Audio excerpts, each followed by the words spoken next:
بسم الله الرحمن الرحيم، وبه نستعين، والصلاة والسلام على أشرف الخلق والمرسلين سيدنا محمد وعلى آله وصحبه أجمعين. عندنا النهاردة طبق الممبار، من أجمل الأكلات الشعبية اللي كل المصريين بيعشقوها.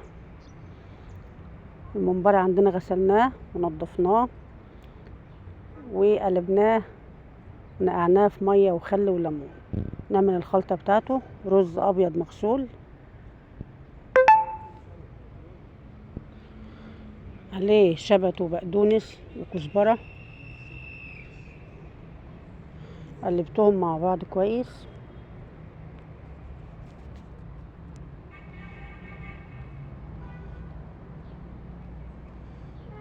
بالشكل ده كده. وعملنا الصلصة: بصل بيتصفر كده في الزيت بتاعه، وبننزل عليه بتوم، بعد كده بننزل عليهم بالطماطم وبنسبكها. خلاص كده، خلاص اهو قلبته، الصلصة عندي اتسبكت. نزلت عليه الرز والخضرة بالصلصة، قلبهم في بعض كويس. تبارك الله، ولا ما شاء الله، ولا حول ولا قوة إلا بالله العلي العظيم. استغفرك ربي وأتوب إليك، ولا حول ولا قوة إلا بك. وصلى اللهم وسلم وزد وبارك على سيدنا محمد وعلى آله وصحبه أجمعين.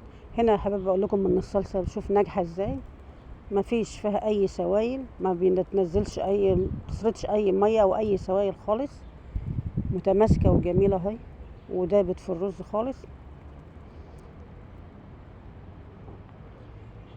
بحط عليها بقى البهارات: كزبرة ناشفة ناعمة، كمون، ملح وفلفل، وهقلبهم مع بعض كلهم.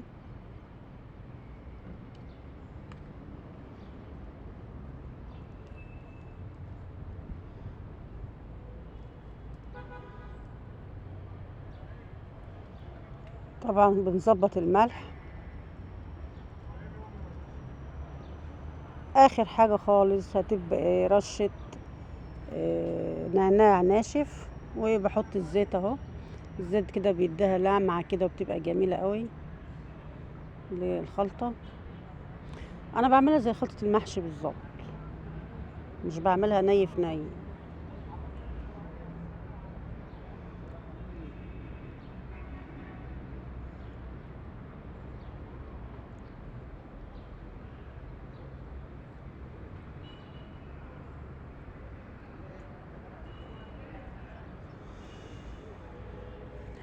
حبيبتي، لو عجبك الفيديو ما تبخليش عليا باللايك والاشتراك في القناة وتفعيل الجرس عشان يوصلك كل جديد.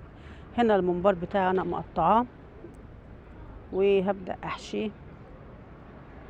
بعمله هنا، ممكن تعمليه لو عندك القمع او عندك المكنة او اي حاجة من اللي بتحشي الممبار، بس انا عملته بايدي اهو. بمسكه بالشكل ده وبدخل فيه الخلطة بصوابع ايدي اهي زي ما انت شايفة كده.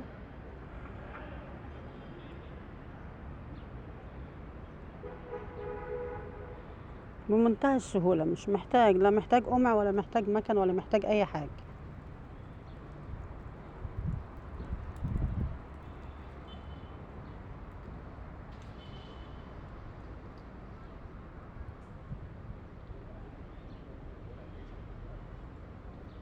اه، ده الشكل النهائي بتاعه اهو. وهعمل غيره. للاسف هنا الكاميرا فصلت مني وما خدتش بالي. خلصت كل الكمية. ودي بقى خطوة جميلة جدا. طاسة كده من غير زيت من غير اي حاجة، ما بتلزقش، وبنحط فيها الممبار بيقفل على طول. والحركة دي بتخليهوش ينزل رز في الشوربة بتاعتنا احنا بنسلقه وهو بيتسلق. بمجرد ما بينزل في الطاسة على طول بيبدأ يقفل.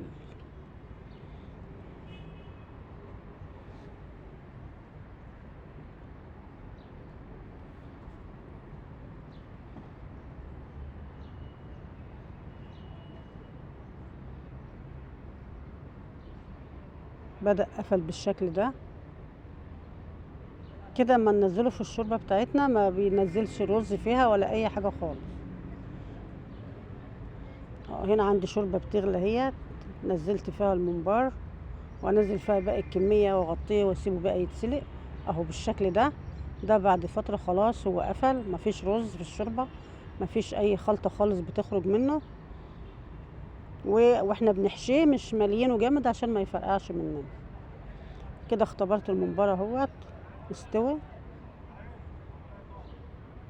خلاص، هبدأ اطلعه. ده الممبار اهوت طلعته وحمرته